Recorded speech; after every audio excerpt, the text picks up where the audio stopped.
Hello বন্ধুরা, welcome back to another brand new video. আজকের ভিডিওটা খুবই গুরুত্বপূর্ণ হতে চলেছে, বিশেষ করে যারা মধ্যবিত্ত ফ্যামিলি থেকে এবং নিম্নবিত্ত ফ্যামিলি থেকে বিলং করছে এবং যারা পড়াশোনার জন্য নিজের খরচ বহন করতে পারছে না, তাদের জন্য আজকে কিন্তু একটা দারুণ সুখবর আছে।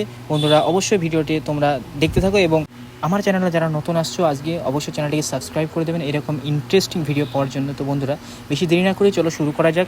আজকের ভিডিওতে আমি কথা বলবো পিএনবি ফাইন্যান্স হাউজিং স্কলারশিপ নিয়ে, বিশেষ করে যারা মাধ্যমিক এবং উচ্চ মাধ্যমিক গ্র্যাজুয়েট এবং ডিপ্লোমা কোর্সে পড়াশোনা করছে এবং খরচের জন্য তোমাদের অসুবিধা হচ্ছে। তো পিএনবি ফাইন্যান্স স্কলারশিপ কিন্তু এখন স্কলারশিপ দিচ্ছে। তো অবশ্যই কিভাবে আবেদন করতে হবে, কি কি ক্রাইটেরিয়া আছে এবং কি প্রসেস আছে এই স্কলারশিপ পাওয়ার জন্য, তো অবশ্যই এই ভিডিওতে আমি সব কিছু জানাবো। তো পিএনবি হাউজিং ফাইন্যান্স স্কলারশিপটা সবার প্রথমে জেনে নেবো এটা কী। পিএনবি হাউজিং ফাইন্যান্স স্কলারশিপ হলো একটি সিএসআর কর্পোরেট স্কলারশিপ রেসপন্সিবিলিটি, যা মূলত দরিদ্র এবং নিম্নবিত্ত ফ্যামিলির যারা মেধাবী ছাত্রছাত্রী আছে তাদেরকে আর্থিক সহায়তা প্রদান করে থাকে।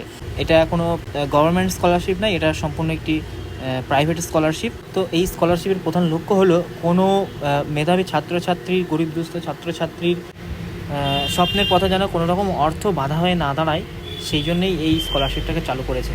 তো চলো এবার দেখে নিই এই যে স্কলারশিপ তার পাওয়ার জন্য যে যোগ্যতা বা এলিজিবিলিটি ক্রাইটেরিয়া যেগুলো আছে সেগুলো আমরা দেখে নেব। এখানে দেখো একটা বক্স আছে, বক্সে শর্ত এবং বিস্তারিত আলোচনা করা আছে। শিক্ষাগত যোগ্যতা মূলত যারা মাধ্যমিক ও উচ্চ মাধ্যমিক আছে তারা তো মূলত এখানে 60% নম্বর দেওয়া, যেটা হয়তো ভুল।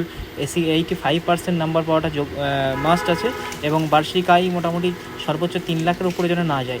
নাগরিক ভারতীয় অবশ্যই হতে হবে এবং স্বীকৃত বোর্ড অথবা গভর্নমেন্টের যে বোর্ডগুলো আছে সেই বোর্ড থেকে পড়াশোনা করতে হবে এবং নিজস্ব যে আবেদন করবেন তার ব্যাঙ্ক অ্যাকাউন্ট থাকা অবশ্যই জরুরি, বাধ্যতামূলক।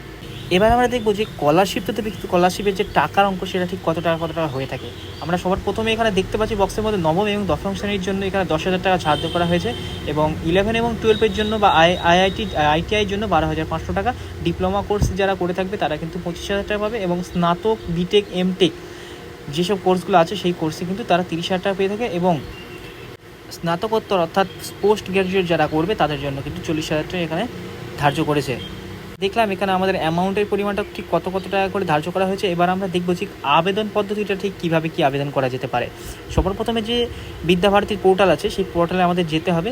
পোর্টালে যাওয়ার পর অর্থাৎ www.vidyavarthi.org যে পোর্টাল আছে সেই পোর্টালে যাওয়ার পর আমাদেরকে নিজের নাম, ফোন নাম্বার, ইমেল আইডি দিয়ে একটি অ্যাকাউন্ট তৈরি করতে হবে এবং সেখানে পাসওয়ার্ড নিজে দিতে হবে, অর্থাৎ নিজে একটি পাসওয়ার্ড বানাতে হবে। পাসওয়ার্ড বানানোর পর ইউজার আইডি এবং পাসওয়ার্ড দিয়ে আমাদেরকে পুনরায় লগ ইন করতে হবে।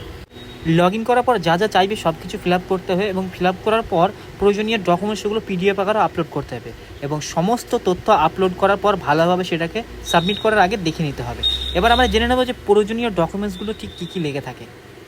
এখানে যে ডকুমেন্টসগুলো দিতে হবে সেগুলো এখানে দেখানো হলো, যেমন মাধ্যমিক, উচ্চ মাধ্যমিক, ইউজি পরীক্ষার মার্কশিট, ইনকাম সার্টিফিকেট বিডিও কর্তৃক ইস্যু অথবা তহসিল অফিস থেকে যে সার্টিফিকেট প্রদান করা হয় সেই ইনকাম সার্টিফিকেট, আধার কার্ড, ভোটার কার্ড, ব্যাঙ্ক অ্যাকাউন্টের পাসবুক ছবি, অ্যাডমিশনাল প্রুফ অর্থাৎ ইনস্টিটিউট যে আইডেন্টি কার্ড আছে সেইটা, পাসপোর্ট সাইজের ফটো আর লাগবে ডোমিসাইল সার্টিফিকেট, যেটি এসডিও অর্থাৎ সাব ডিভিশনাল অফিস থেকে প্রদান করা হয়।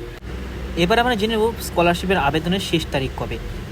পিএনবি হাউজিং ফাইন্যান্স স্কলারশিপ 2025 আবেদনের সঠিক সময় এখনও অবধি ধার্য করা হয়নি বা প্রকাশ করা হয়নি, তবে আশা করা যাচ্ছে আগস্ট 2025 অবধি চালু থাকবে। আজকে ছিল এই ইনফরমেশন। তো অবশ্যই ভালো লাগবে চ্যানেলটিকে সাবস্ক্রাইব করে দেবেন এবং লাইক অবশ্যই করবেন।